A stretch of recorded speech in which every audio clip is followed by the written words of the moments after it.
Brevemente, el proyecto consistía, para los que no leyeron la Gacetilla o no tienen conocimiento, de un proyecto impulsado por Brunati, como en ese momento ocupaba el cargo de ministro de Gobierno, de construir un penal modelo en un programa piloto que después pudiera ser replicado, ¿no?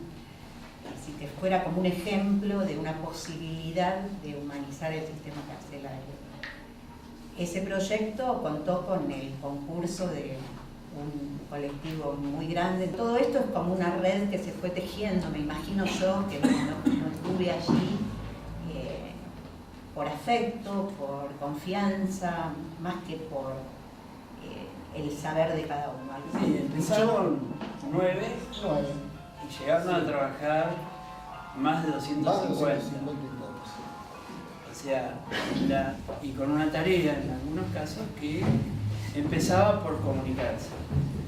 Claro, desde la arquitectura uno a veces se plantea cosas como que, bueno, si se puede cuestionar el panóptico, entonces hay muchos preconceptos que están establecidos, que están determinados, y el de la llave era otro. Claro, pero ¿cómo hacemos nosotros si un unita se nos descompone? ¿Cómo lo asistimos? Si él tiene la llave, no nos va a poder abrir. Bueno, una serie de cuestiones que se imaginarán eran de debate arduo en esa reunión. Que en realidad era una pavada, porque lo que importaba era lo que se estaba haciendo como plan general. Pero bueno, en definitiva, se termina el primer pabellón, se hace el primer pabellón, y ya el impacto que causó el primer pabellón terminado fue importante. Danos, no sé, una parábola. ¿Y por qué me viene esta imagen? Porque digo, Luis, con todo lo que tenía en ese momento, de responsabilidad y seguramente de problemática, ir a un motín, que eso desencadene todo esto, ¿no? Un proyecto, realmente fue alguien que se dejó afectar por una realidad, ¿no? Porque era un motín que él pudo leer mucho más allá de lo que le quisieron presentar y vio, ¿no? Por eso me viene la imagen del samaritano, es decir, lo de John Sobrino, que es lo del principio de la misericordia. Porque uno puede hacer actos de misericordia, pero otra cosa es cuando tiene incorporado el principio de la compasión y la misericordia. Y eso se transforma en una forma de vida, en un estilo, sin miles de motivos para pasar de largo, ¿no? Como el sacerdote, el levita, ir a cumplir con esto, con lo otro. Y sin embargo eso a Luis le generó toda una cuestión interna, y en esas noches oscuras que todos solemos tener algunas veces, nos surge esta idea y este proyecto realmente revolucionario, me pareció, no sé, nunca me lo hubiera imaginado, digo, me impactó cuando lo leí.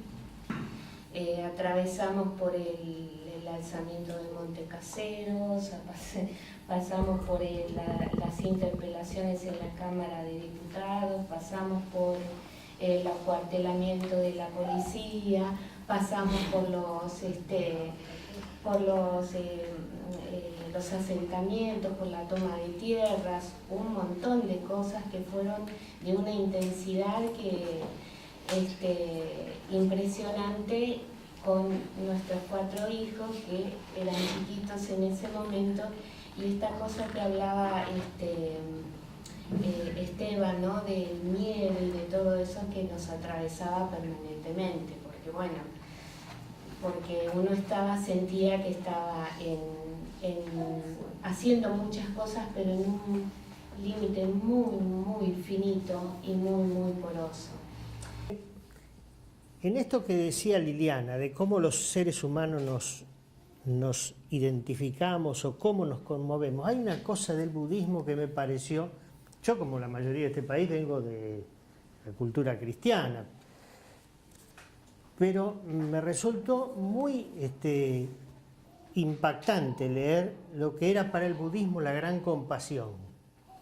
Mi continuidad sensible en el cuerpo del otro. Si el otro está feliz, yo estoy feliz. Y si el otro sufre, yo sufro. Eso me parece que es desde el lugar en que cada uno nos ponemos en las cosas. Y bueno, ahí hay una cuestión muy, muy importante.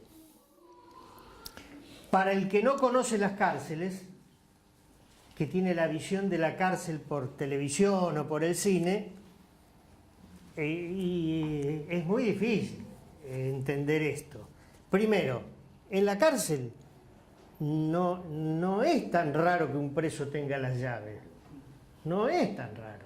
Hay presos que participan y son designados para eso.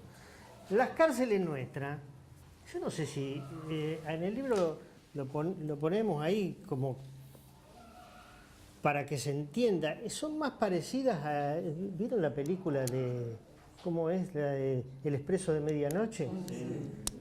Sí. Son más parecidas a eso que a las cárceles que vemos del cine norteamericano o de Europa, ¿no? Yo conocía las cárceles de la época en que era diputado.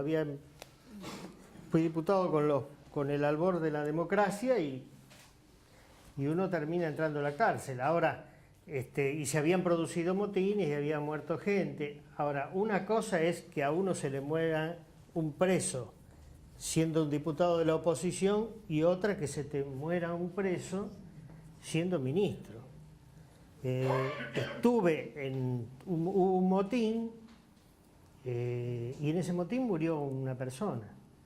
Y cuando fui a ver la cárcel y las condiciones en que vivía la gente ya desde el cargo de responsable, y uno se da cuenta que no se puede hacer el tonto frente a semejantes arbitrariedades.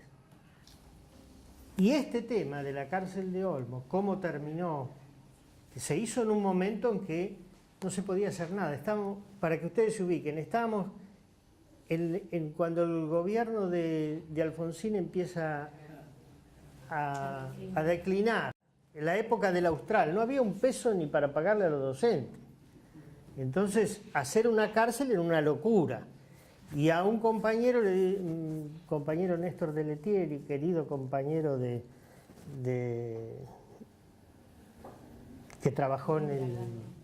Bragado, que trabajó en el cine, trabajó en Olmo, dice, ¿qué pasa si la haces con los presos? Y hacerla con los presos era una alternativa porque no había un mango. Pero también había un montón de impedimentos jurídicos. Y había también una actitud de prevención. Pero esto es la vuelta a los trabajos forzados. La idea no era solamente construir una cárcel, un pabellón, porque esto no era para todos los presos, era para el preso que está cerca de salir. Algo hay que darle, algo hay que proveerle, alguna dedicación especial. Tienen salida todos los fines de semana. ¿Cómo van a vivir en semejante hacinamiento? Algo mínimo había que hacer. Y fue algo mínimo.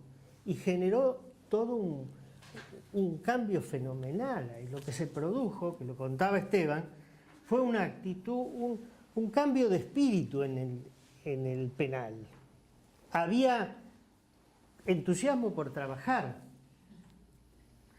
Por eso lo que terminó pasando, y que para mí es el hecho más bochornoso de la historia de la carcelaria argentina, donde mueren incinerados todos los presos de conducta ejemplar.